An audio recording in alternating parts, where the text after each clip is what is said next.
Well, for more analysis of the rising tensions between the US and North Korea, I'm joined now by Martin Navias. He's a military expert at King's College London. Thanks so much for joining us, Martin.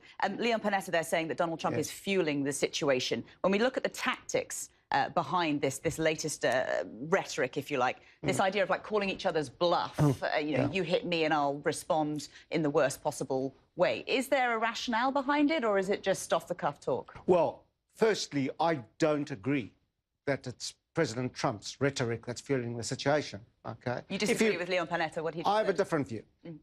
If we drill down into what President Trump is saying, there's no difference between what was previously said by US administrations.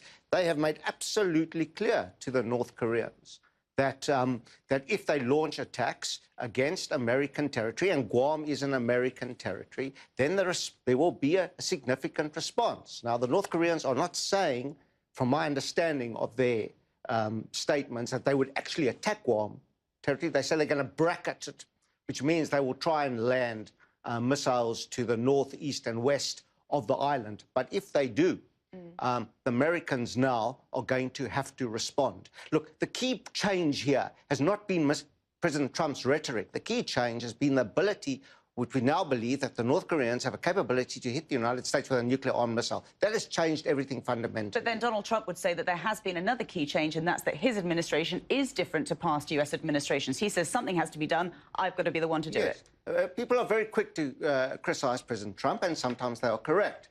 But if we look at the previous administrations, they did not take this rhetorically bombastic approach, bellicose approach, but we have ended up in a situation where, while they may not have appeased North Korea, we have a situation where they've allowed North Korea to acquire the capability to hit the United States with nuclear weapons. And I don't believe that that is tolerable to the American administration. What are the options on the table for both the North Koreans and the Americans at the moment? If you think that the Russians and the Chinese are still trying to push forward with some sort of denuclearization, if that is completely unpalatable, unacceptable for Pyongyang, what can it do in light of this aggression and this defence from the US? There are two issues here. One's the immediate crisis and one's the general crisis. In respect of the immediate crisis, we do not know how Kim Jong-un will respond to the rise in American rhetoric. He may escalate, he may back down.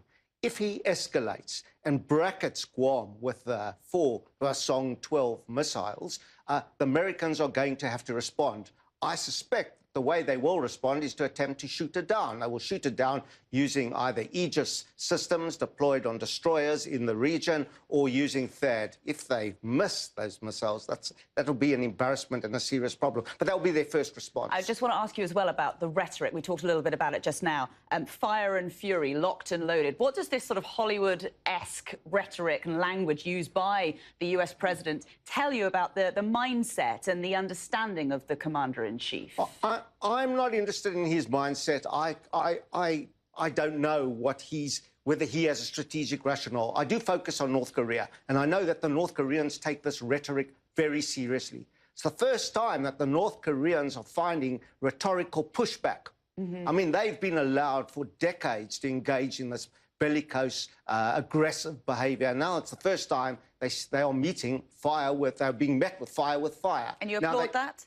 Beg your pardon? You applaud that? I don't applaud that. I'm saying we don't know whether this will escalate the situation or will downplay the situation. If I was Kim Jong-un, I would take a step back because Donald Trump is clearly unpredictable. And if Kim Jong-un thinks he can carry on with the way that he's carrying on in terms of his deployment and now threatening American territory, the situation may escalate. Fascinating to get your insight, Martin Navias. Thank you for coming in. Thank you.